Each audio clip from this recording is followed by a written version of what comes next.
So, welcome to learning estimating and costing.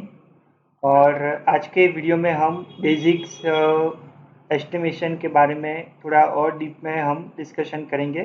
Previous video में हमने estimation के बारे में बेसिक्स थोड़ा डिस्कशन किया था बुक के थ्रू। अभी हम पावर पॉइंट के थ्रू थोड़ा और उसको डिटेल में एक्सप्लेन करते हैं। तो सबसे पहले मैं क्या करूँगा कि सबसे पहले मैं आपको सभी जो थियरीज है एस्टिमेशन के रिलेटेड कि क्या एस्टिमेशन क्या है, उसके टाइप्स क्या है, उसकी मेथड्स क्या है, सो वो सब मैं आपको सबसे पहले एक्सप्लेन कर दूंगा। फिर with the help of AutoCAD and Excel we will go through the detail estimate. So let us we will start. So estimating and costing. So estimating is the technique of calculating or computing the various quantities जो आपको पता ही है, और it can and it will be also helpful in expenditure to be incurred for the project future project। कि हम कुछ भी project launch कर रहे हैं, सपोज रोड कंस्ट्रक्शन का प्रोजेक्ट है, बिल्डिंग का प्रोजेक्ट है, ब्रिजेस का प्रोजेक्ट है, कमर्शियल प्रोजेक्ट है, रेसिडेंशियल प्रोजेक्ट है, तो उसके लिए वो प्रोजेक्ट एग्जीक्यूट करने से पहले सबसे पहले उसका एस्टिमेशन होता है। And in the estimation all the things are going to be calculated. So उसमें बिल्डिंग का मटेरियल्स क्या होगा, मटेरियल की कॉस्ट कितनी होगी, देन आफ्टर लेबर की कॉस्ट कितनी होगी, डिज़ाइनिंग की कॉस्ट कितनी होगी, आर्किटेक्ट की कॉस्ट, स्ट्रक्चरल कंसल्टेंट की कॉस्ट, एमईपी की कॉस्ट, तो वो सब कुछ उसमें वेरिएबल इंक्लूडेड होता है, राइट। फिर टाइप लेबर की cost, then after transportation of the material की cost, so everything is going to be included in that. Now, importance of estimating and costing. So, estimate gives an rough idea or estimate gives an idea of the cost of the work and has its feasibility can be determined।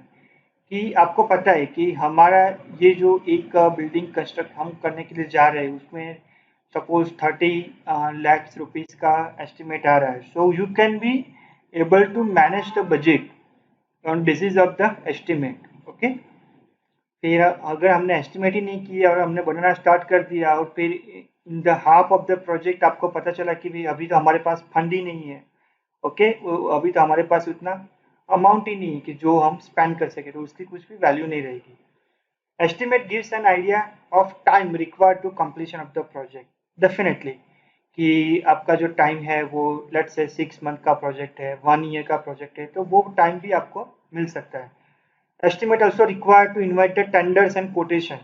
अभी अगर आप बात करोगे तो government को ही जो बड़े बड़े कंस्ट्रक्शन रहते हैं like bridges construction, road construction, canal construction, then after sanitary and sewerage construction, repairing and maintenance construction, तो वो सभी में गवर्नमेंट क्या करता है, टेंडरिंग एंड कोटेशन को इनवाइट करता है। और गवर्नमेंट का भी एक रेट होता है और वो रेट से बिलो और या तो फिर सबसे below lowest tender lowest rate का जिसका टेंडर रहता है उसको वो कोटेशन जाता है। So fair estimate is also required to control the expenditure during the execution of work, obviously, and it is also decide whether the proposed plan matches our fund available or not. So these are some benefits of the importance of the estimating and costing. Now estimating and costing के लिए हमें कौन कौन से data की जरूरत पड़ेगी? Obviously drawings की जरूरत पड़ेगी कि before the without any sort of the drawing you cannot prepare the estimate. आप ऐसा नहीं बोल सकते हो कि भाई मुझे ये हॉस्पिटल बनानी है तो ये हॉस्पिटल का एस्टिमेट ऐसा हो सकता है, नहीं। If you want to go for the detail estimate you definitely require the drawings. अभी ड्राइंग्स के डिफरेंट फॉर्म रहते हैं, प्लान, एलिवेशन एंड सेक्शन, तो उसके बारे में हम डिस्कशन करते हैं। सो प्लान में से हमें कौन सी इन्फॉर्मेशन मिलती है? प्लान में से हमें जो इन्फॉर्मेशन मिलती है वो है length and width. Okay, so from the length and width we are calculating from the plan। okay, from the section what are the information that we get? We will get either length or width। अभी यहाँ पे ये drawing की बात करें तो यहाँ से हमें हमें ये सेक्शन जो है उससे हमें क्या मिलेगा? उससे हमें मिलेगा ये width। अगर ऐसा सेक्शन हम कट करते हैं तो उससे हमें क्या मिलता है? Length. so that thing will be highlighting using the techniques। so from here you will be, if I will be cut the section like this, So if I will cut a section like this, I will be get the width. If I will cut a section like this, I will be get the length. So like this way you can highlight the things. Now, so from the section you will be get the length or width, and you will be also get the height. So हमारी building की wall की height कितनी है वो भी हम यहाँ से कैलकुलेट कर सकते हैं। और फिर मटेरियल कि ये जो वॉल है वो आरसीसी की वॉल है, मैशनरी की वॉल है, सीएमयू की वॉल है, कंक्रीट मैशनरी यूनिट्स की वॉल है, फिर ये जो स्लैब है उसका मटेरियल, ये स्लैब है उसका material, everything that can be highlighted. Okay, now we will talk about the elevation. So elevation is the views from the front side, views from the front and the sides are called as a elevation. तो front side से और side से जो हमें views दिखाई देता है उसको क्या बोलते हैं, एलिवेशन। अगर ये बिल्डिंग की अगर हम बात करें तो ये बिल्डिंग में 4 एलिवेशन है, एक यहाँ से, एक यहाँ से, एक यहाँ से और एक फ्रंट साइड से, like this. Okay, so these are the elevation. Elevation will be also helpful in order to find the estimate. In architecture, we typically use the elevation to describe the exterior facade of the building. तो अगर आप देखते हो तो कुछ कोई भी honour होता है तो वो ऑनर क्या करता है, वो बिल्डिंग का एलिवेशन देखता है और एलिवेशन से उसको पता चलता है कि मेरा बिल्डिंग कैसा रहेगा, मेरा जो हॉस्पिटल है उसका एक्सटीरियर फसाड कैसा है। सो बाय जो एलिवेशन एक ऐसी टर्म है कि जो जिसको किसी भी कुछ भी टर्म कुछ भी आदमी उसको अंडरस्टैंड कर रहा है। Okay, whether it is technical person और नॉट टेक्निकल पर्सन। अगर डॉक्टर है, एडवोकेट है, वो भी एलिवेशन को अंडरस्टैंड कर सकता है कि मेरा बिल्डिंग का एलिवेशन ऐसा हो सकता है, facade, interior elevation, exterior elevation, like this.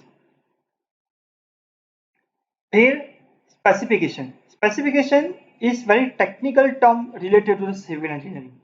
ये स्पेसिफिकेशन आर्किटेक्ट, बहुत रेयर आर्किटेक्ट जो होते हैं वो स्पेसिफिकेशन को यूज करते हैं, otherwise this is term is technically specifically related to the civil engineering. अगर आपने डिप्लोमा किया है, बैचलर किया है या तो फिर कंस्ट्रक्शन में मास्टर्स किया है तो ये स्पेसिफिकेशन आपको डेफिनेटली पता होगा ही। स्पेसिफिकेशन बेसिकली क्या है, it will be describes as per our Indian standard course, it will be describe the nature and class of the work, material कौन सा आपको यूज करना है, then nature of the work, then workmanship, so each and everything procedure, अब उसको आप बोल सकते हो कि procedure। okay, और specification should be very clear, the cost of the work will be also much more depend on the specification। Specification में भी डिफरेंट टाइप के क्लासेस के वर्क्स होते हैं, क्लास 1 का वर्क होता है, क्लास 2 का वर्क होता है, क्लास 3 का वर्क होता है। मटेरियल में भी ऑल्सो डिफरेंट क्लासेस के मटेरियल होता है, class 1 material, class 2 material, class 3 material, like this. So on the basis of that, detailed estimate can be prepared. Now in the drawing, size of the doors, in the drawing the size of the doors will be also mentioned in the specification as well कि भाई material कौन सा आपको use करना है, steel wooden door है, steel door है, specification everything, every detail item that you can be get from the specification, right. So specification is specifically related to the civil engineering term.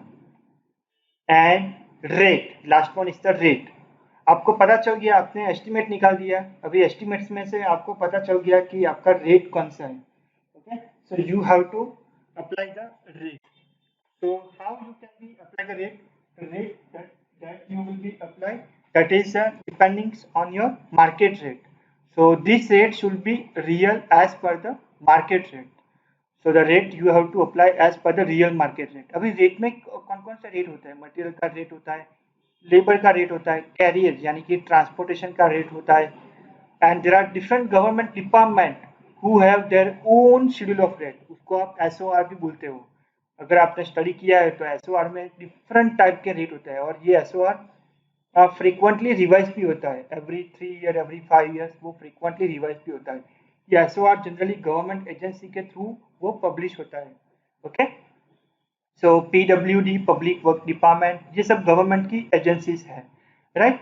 So this are the rates that is also included in the estimation. So estimation में सबसे पहले क्या करते हैं, हम quantity निकालते हैं, quantity से उसका मेजरमेंट फॉर्म बनाते हैं, मेजरमेंट फॉर्म से उसका एब्स्ट्रैक्ट फॉर्म बनाते हैं। तो वो सब कैसे बनाते हैं उसको भी मैं आगे डिटेल में एक्सप्लेन करूंगा। So I think this is very much good enough information for the startup videos.